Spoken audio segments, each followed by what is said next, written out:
File 032, The Mountains Remember. People think the Appalachian Mountains and the Scottish Highlands just happen to look alike. They're wrong. 300 million years ago, before there was an Atlantic Ocean, they were one mountain range. Geologists will tell you that's where the story ends. My grandfather used to say that's where it begins. He grew up in a tiny village in the Scottish Highlands before moving to eastern Tennessee after the war. Every night, usually after too much coffee and not enough sleep, he'd sit on the porch staring toward the mountains and whisper the same sentence. They still know each other. When I was a kid, I thought he meant history. When I got older, I realized he meant something else. After he died, I inherited an old leather journal he kept hidden inside a false-bottom trunk.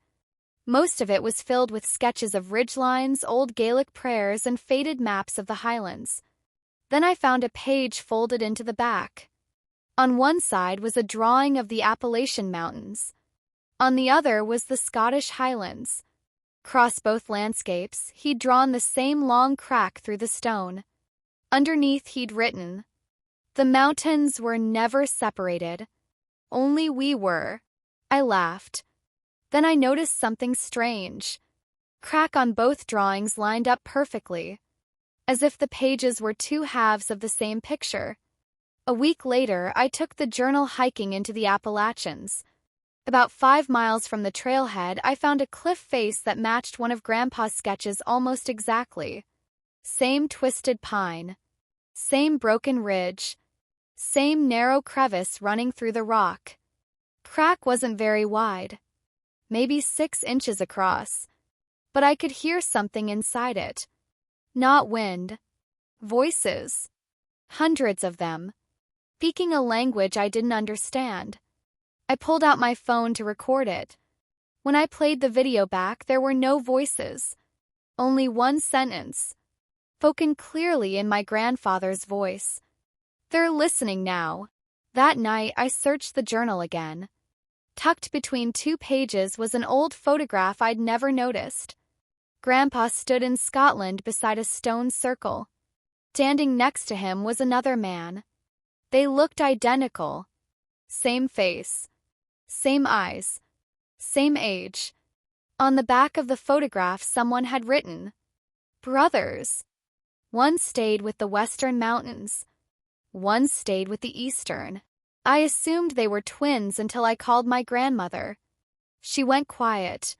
Finally, she whispered, "Your grandfather never had a brother." I stopped sleeping after that. Every night around 3 in the morning, I'd wake to hear distant bagpipes. Not outside. Inside the walls. Sometimes they were joined by banjos. The melodies fit together perfectly, like 2 halves of the same song. Then came the dreams. I wasn't standing in Tennessee anymore.